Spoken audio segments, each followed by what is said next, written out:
ఇలాగెళ్ళి పాడైపోతాయా?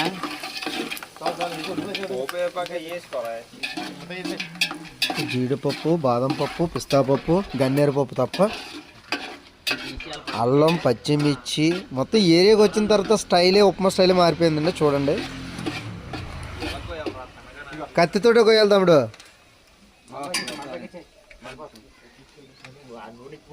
కదా. మా వాహనములు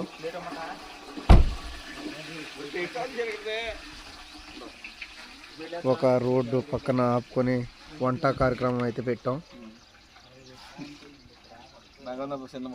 బంగాళదుంప చిన్న ముక్కలు, పచ్చిమిర్చి పెద్ద ముక్కలు,